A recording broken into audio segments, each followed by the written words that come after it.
4장 1절에서 6절까지 저 한 절 여러분 한 절 교독하도록 하겠습니다.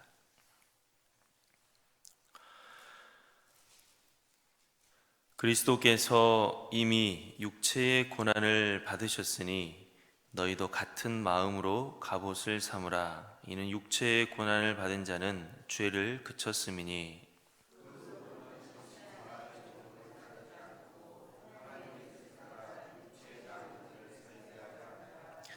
너희가 음란과 정욕과 술 취함과 방탕과 향락과 무법한 우상 숭배를 하여 이방인의 뜻을 따라 행한 것은 지나간 때로 족하도다.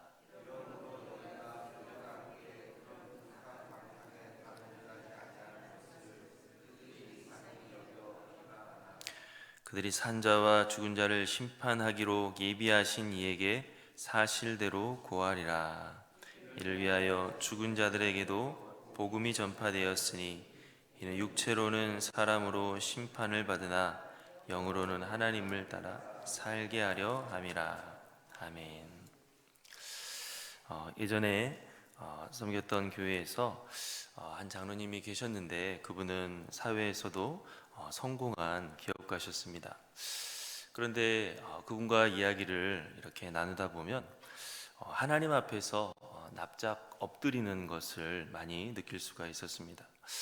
그래서 속으로 생각하기를 이분은 세상에서도 떵떵거리면서 사실 만한 분이신데 왜 이렇게 하나님을 두려워하고 하나님 앞에 납작 엎드리는 것을 굉장히 중요하게 여길까라는 생각을 하면서 있었던 적이 있었습니다. 그런데 어느 날 그분이 옛날 이야기를 하실 때 한 번은 아주 큰 교통사고를 당하셔서 정말 죽을 뻔한 일이 있었습니다. 그때 하나님의 은혜로 기적적으로 목숨을 구원받았고 또 그렇게 투병생활 하시면서 하나님을 인격적으로 예수님 인격적으로 다시 한번 만나는 그러한 일이 있었다. 그래서 그 이후로부터는 하나님을 무엇보다도 크게 보고 하나님을 두려워하게 됐다라고 하는 말씀을 들은 적이 있습니다. 한 사람이 어떤 큰 일을 겪고 또 충격적인 일을 겪으면 그 남은 때에 영향을 주게 됩니다. 특히 우리들은 예수 그리스도를 영접한 사람들은 그 구원의 기쁨과 구원의 감사가 너무나도 크기 때문에 그 남은 때를 그 생애의 남은 때를 큰 영향을 받게 될 수밖에 없습니다. 기독교는 하나님의 사랑과 은혜의 복음을 전하고 있는데 이런 기독교 신앙에 대해서 오해를 하는 말들을 할 수 있습니다. 그것은 우리의 믿음이 천국에 입장을 하는 티켓을 얻는 정도로만 생각하는 것입니다. 물론 예수 그리스도의 복음은 자격 없는 죄인으로 하여금 은혜로 하나님 백성이 될 수 있도록 하는 것이 맞습니다. 그러나 우리를 용서하시고 구원해 주시는 하나님의 계획은 단지 천국의 티켓을 거머쥐는 것에만 머무는 것이 아닙니다. 하나님께서는 죄악된 인간과 하나님과 원수되었던 인간이 이제는 구원받고 존귀한 하나님의 자녀로서 신실한 하나님의 백성으로서 살아가기를 원하는 것입니다. 물론 율법주의처럼 어떤 행위를 해서 구원을 이루어내야 된다라고 하는 말이 아닙니다. 은혜로 구원받은 사람은 마땅히 은혜에 감사하는 마음으로 또 주님으로부터 허락받은 새 삶을 기뻐하는 마음으로 하나님께서 주신 그 새 생명을 예수님의 형상을 본받도록 하는데 힘쓴다라고 하는 것입니다. 그래서 예수 그리스도를 영접해서 구원받은 것은 천국에 들어가는 티켓을 얻게 되는 것으로 끝나는 것이 아니라 이제야말로 새로운 삶의 시작이다라고 할 수가 있을 것입니다. 오늘 우리가 함께 읽은 말씀도 그런 구원받은 삶에 대해서 말하고 있습니다. 우리 1절 말씀 다 같이 함께 읽어보도록 하겠습니다. 그리스도께서 이미 육체의 고난을 받으셨으니 너희도 같은 마음으로 갑옷을 삼으라. 아멘. 예수님께서 육체의 고난을 받으셨으니 너희도 같은 마음으로 갑옷을 입으라. 이 말씀은 예수님께서 이 세상에 오셔서 철저히 하나님 말씀에 순종하셨듯이 십자가에 못 박혀 죽기까지 하실 정도로 철저히 하나님 말씀에 순종하셨듯이 너희도 예수님과 같은 마음으로 무장하라 라고 하는 말씀입니다. 빌립보서 2장 5절에 너희 안에 이 마음을 품으라 곧 그리스도 예수의 마음이니 라고 하는 이 말씀과 비슷한 뜻인데 더 아주 강한 어투로 하시는 말씀입니다. 그렇다면 왜 우리가 예수님의 마음으로 우리가 살아야 되느냐? 1절 하반절에 보면 이는 육체의 고난을 받은 자는 죄를 그쳤음이니 라고 했습니다. 우리가 예수님과 같은 마음을 가져야 하는 이유는 믿음으로 예수님의 십자가와 부활에 동참하고 연합하였기 때문이다 라고 하는 것입니다. 예수님을 믿는다는 것은 예수님은 나의 구주라고 생각만 하는 것이 아닙니다. 예수님을 믿는다는 것은 예수님의 십자가와 부활에 동참하는 것입니다. 예수님과 함께 십자가에 못 박혀 죽고 예수님과 함께 새 생명으로 부활하는 것입니다. 그래서 예수님의 죽음이 내 죽음이 되고 예수님의 부활이 내 부활이 되는 것입니다. 그리고 예수님과 함께 십자가에서 죄악된 옛사람이 죽고 예수님과 함께 부활하여서 새 사람이 되었다면 당연히 죄와는 더 이상 상관없는 사람이 되었다라고 성경은 말씀하고 있습니다. 사도 바울도 로마서에서 우리의 믿음은 단지 입술로만 하는 고백이 아니라 예수님과 연합하는 것이다 라고 했습니다. 로마서 6장을 보면 무릇 그리스도 예수와 합하여 세례를 받은 우리는 그의 죽으심과 합하여 세례를 받은 줄을 알지 못하느냐. 만일 우리가 그의 죽으심과 같은 모양으로 연합한 자가 되었으면 또한 그의 부활과 같은 모양으로 연합한 자도 되리라. 우리가 알거니와 우리의 옛사람이 예수와 함께 십자가에 못 박힌 것은 죄의 몸이 주고 다시는 우리가 죄에게 종노릇하지 아니하려 함이라 라고 했습니다. 오늘 말씀처럼 이미 예수님과 함께 고난을 받은 자, 바로 예수님의 십자가에 동참한 사람은 더 이상 죄와 상관없는 삶을 사는 것이 당연한 것이다 라고 사도 바울도 증거하고 있는 것입니다. 오늘 말씀은 이렇게 짧지만 분명하게 예수님을 믿는 사람들이 어떻게 살아야 되는지에 대해서 말씀하고 있습니다. 예수님을 믿는 사람들은 예수님과 하나가 된 사람들이기 때문에 죄와는 상관해서는 안 되고 예수님의 마음 또 예수님의 형상으로 살아가야 된다라고 우리에게 말씀하고 있습니다. 2절을 우리 다 같이 함께 읽어보도록 하겠습니다. 그 후로는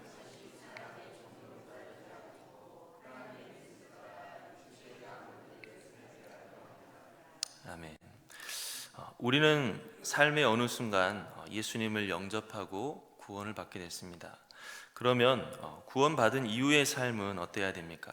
방금 읽은 2절 말씀에 분명히 나와 있습니다.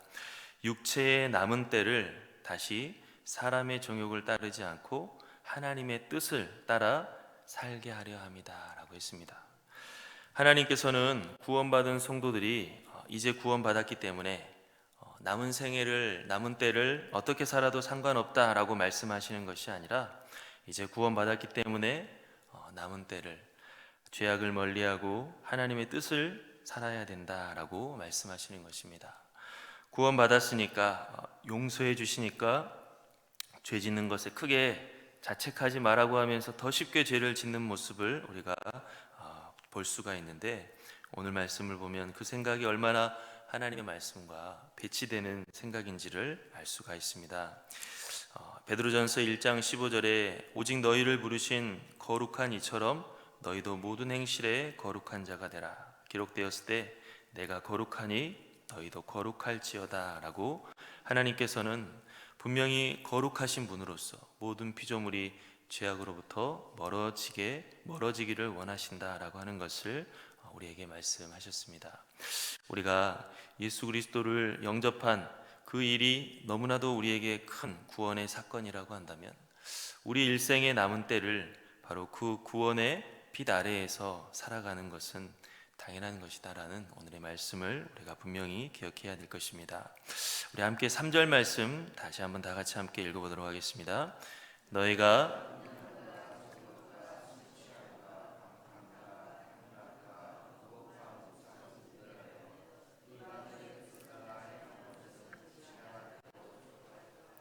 아멘. 하나님께서는 방금 우리가 읽었던 말씀, 음란과 정욕과 술 취함과 방탕과 향락과 무법한 우상 숭배와 같은 이런 죄악된 행동들이 다 이방인들의 행위, 바로 하나님을 알지도 못하고 믿지도 않는 사람들의 행위다라고 하셨습니다. 그러면서 너희는 이런 죄악의 행동들을 다 과거의 일이 되도록 해야 된다라고 하셨습니다. 이전에 죄악에 빠져서 살아갈 때는, 하나님을 모르고 살아갈 때는 그게 얼마나 어리석었고 무서운 일인지를 몰랐지만 이제는 알게 되었으니 다시 돌아갈 이유가 없다라고 말씀하신 것입니다. 우리 4절과 5절을 다시 한번 다 같이 읽어보겠습니다. 이러므로 너희가 그들과 함께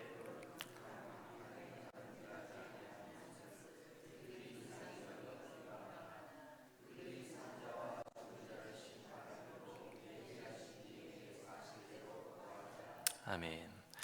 죄악을 멀리한다면 세상에서 살아가는 것이 불편해질 수도 있습니다. 왜냐하면 세상의 모습과 다른 모습을 보일 수 있기 때문입니다. 우리는 세상 사람들과 다른 모습을 보이는 것이 낯설고 또 어색하고 부담스럽기도 합니다. 또 세상 사람들도 너는 왜 그러냐고 비방하면 우리가 더욱더 견디기가 힘들게 됩니다. 그러나 그리스도인들은 이러한 세상 사람들과 다르게 되는 것을 당연하게 여기고 인내해야 된다라고 말씀하고 있습니다.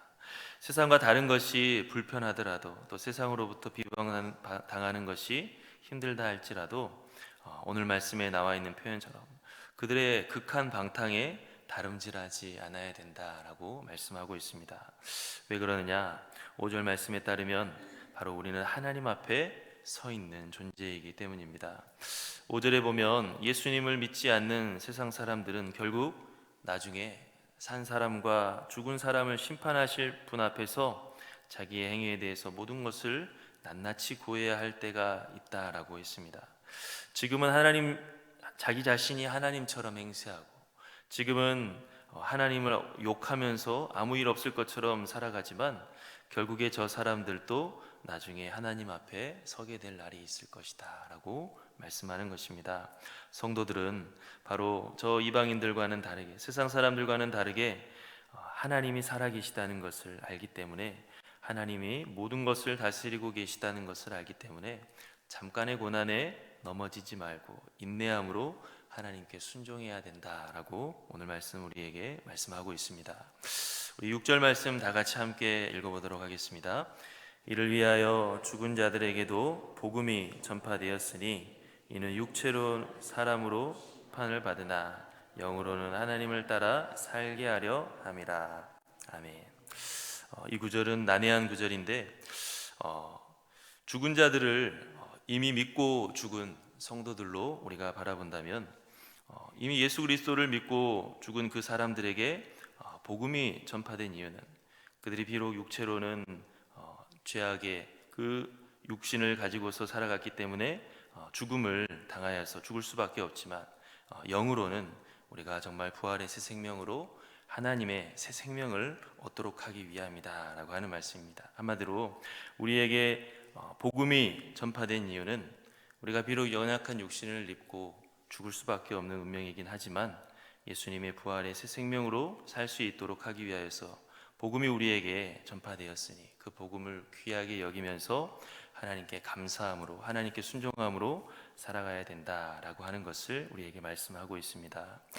우리가 보통 예수님을 믿고 구원을 받는 것, 그것을 우리가 감사하게 살아가는데, 성경을 보면 예수님을 믿고 구원받은 그 이후의 삶에 대해서도 무수히 많은 말씀들이 나옵니다. 모든 서신서들을 보면 이미 예수님을 믿고 구원받은 성도들을 향하여서 그 믿음을 떠나지 말고 그 믿음을 배신하는 행위를 하지 말도록 하는 말씀들이 무수히 적혀 있습니다. 오직 은혜를, 오직 믿음을 강조한 바울 서신을 보더라도 처음에는 믿음으로 구원받는 것에 대해서 나오고 나중에 후반부에는 윤리적인 권면들이 나오고 있습니다. 야고보서는 아예 행위 없는 믿음은 죽은 것이다 라고까지 말씀하고 있습니다. 그러므로 은혜로 구원받은 성도는 예수님의 본을 따라 살아가는 것이 선택이 아니라 필수다라고 하는 것을 우리는 알아야 됩니다. 은혜를 강조하다 보니 선행은 해도 되고 안 해도 되는 것이다 생각할 수 있습니다. 선행을 강조하는 것이 오히려 인간의 공로를 말하는 것 같아서 큰 잘못으로 보기도 합니다. 그러나 그것은 성경을 크게 오해하는 것입니다. 하나님께서는 하나님의 백성들이 하나님 말씀에 순종해서 거룩한 삶을 살아가기를 원한다라고 분명히 말씀하셨습니다. 물론 우리의 구원을 위한 속죄 제사는 예수님께서 단번에 드리셨습니다. 히브리서 7장 27절에 그리스도께서 우리를 위하여 단번에 자기를 드려 이루셨다라고 했습니다. 우리를 구원하기 위한 속죄 제사는 예수님께서 분명히 단번에 드리셨습니다. 그런데 히브리서를 보면 또 다른 제사가 나오는데 바로 찬양의 제사입니다. 히브리서 13장 15절에 보면 우리는 예수로 말미암아 항상 찬송의 제사를 하나님께 드리자. 이는 그 이름을 증언하는 입술의 열매니라. 오직 선을 행함과 서로 나누어 주기를 잊지 말라. 하나님은 이 같은 제사를 기뻐하시느니라 라고 했습니다. 이 제사는 우리가 구원받기 위해 드리는 제사가 아닙니다. 우리가 구원받기 위한 제사는 예수님께서 단번에 이미 다 드리셨습니다. 그렇다면 이 제사는 어떤 제사입니까? 이미 구원받은 성도들이 감사하기 때문에 하나님께 영광 올려드리며 하나님께 기쁨을 드리고자 하는 삶의 예배인 것입니다. 우리가 오늘 이 말씀을 보면서 선행으로 너희의 구원을 이루어라 라고 하는 것이 아닙니다. 이미 구원받은 너희는 하나님께 감사하는 마음으로 하나님을 기쁘시게 해드려야 된다라고 하는 뜻입니다. 오늘 이 말씀을 다시 한번 우리가 기억하면서 우리가 예수 그리스도께 받은 그 구원이 너무나도 귀하고 너무나도 근본적으로 우리의 삶을 바꾸는 사건이라고 한다면 우리 일생의 남은 때가 그 구원의 빛 아래에서 살아갈 수 있는 저와 여러분들이 될 수 있기를 간절히 바랍니다. 우리 함께 기도하겠습니다. 사랑의 하나님 아버지, 감사합니다. 주님 은혜 가운데 죄인인 저희들을 하나님의 자녀가 되게 도와주시고 하나님과 원수였던 저희들을 하나님의 사랑받는 자녀로서 구원하여 주시니 참으로 감사합니다. 주님의 그 놀라우신 은혜와 사랑에 정말로 잊지 말고 늘 감사하며 살아갈 수 있는 저희들이 다 되게 도와주시옵소서. 하나님, 우리들이 주님 앞에 올려드리는 것은 정말로 보잘것없을 수밖에 없는 연약한 저희들이지만 그러나 진정 주님을 기뻐하며 주님께 감사하는 마음에 찬양의 제사를 하나님 앞에 영광 올릴 수 있는 저희들이 되게 도와주시옵소서. 그 은혜의 빛 아래에서 구원의 빛 아래에서 주님께 허락받은 남은 이 귀한 새 생명을 하나님이 기뻐하시는 삶을 살고자 힘쓸 수 있는 저희 모두가 다 되게 도와주시옵소서. 예수님의 이름으로 기도합나이다. 아멘.